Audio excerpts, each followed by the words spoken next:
Natikman mo na ba ang mga nagsasarapan na coffee at drinks na hindi mo nga aakalain sa street mo lang matatagpuan? Isa na yata to na underrated street coffee shop na napuntahan ko dahil sa mura at napaka-quality na mga coffee at beverages nila dito. Mura dahil ang bawat mga drinks nga nila dito ay nagpa-price range lang ng 48 to 98 pesos only. Kaya naman kahit mga bata ay napapa-order at napaka-quality ng mga coffee nila dito dahil ang gamit nila ay Arabica.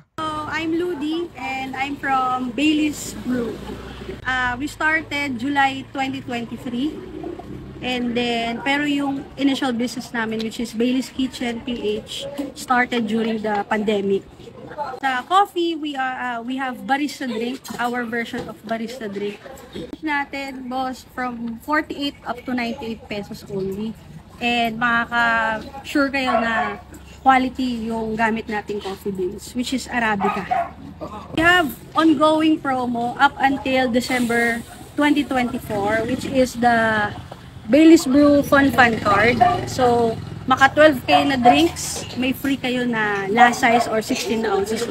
Pinakakaiba sa amin is, this is the only coffee shop dito sa buong street namin na gumagamit ng pure coffee beans and as well as puno-puno ng passion. At dito nga lang yan sa napakasulit na street coffee shop na Bailey's Brew na matatagpuan sa H. Domingo Street, Pasay City. At ang pinakamalapit na landmark nga dyan, yung LRT EDSA Pasay Top Station. At konting trivia muna tayo mga guys. Alam nyo ba yung coffee shop na to hindi gumagamit ng espresso machine. Kaya naman lahat ng coffee drinks nila dito ay low acidity. At ang name ng coffee shop nga niya ay sinunod niya sa pangalan niyang alagang poor baby dog na si Bailey. Makakatikiman dito tayo ngayon sa 222 H. Domingo Street, Pasay City. At dinayo na Bailey's Brew Coffee dahil nabalitaan natin dito napaka-quality ng mga kape nila sa murang halaga lang.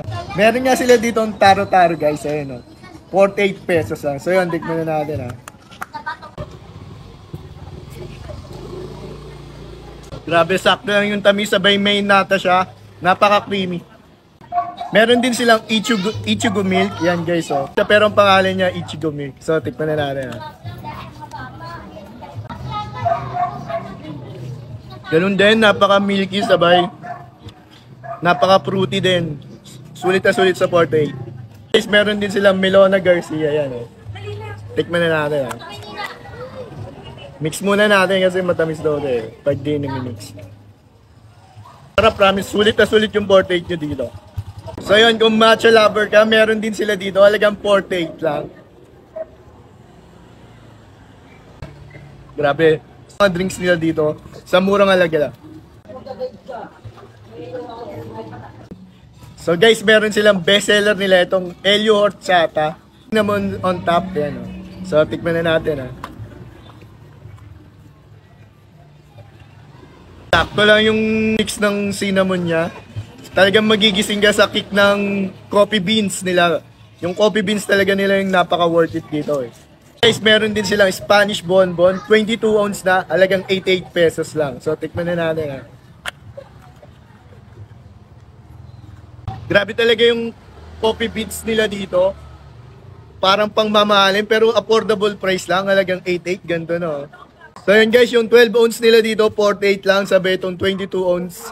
88 pesos lang. Yung price range nito, hindi ilalagpas ng 100, pero napaka-quality ng mga drinks nila dito. Is located nga itong Bailey's Brew sa H. Domingo. Tagusan lang siya ng Harrison Libertad tsaka MRT o LRT Top.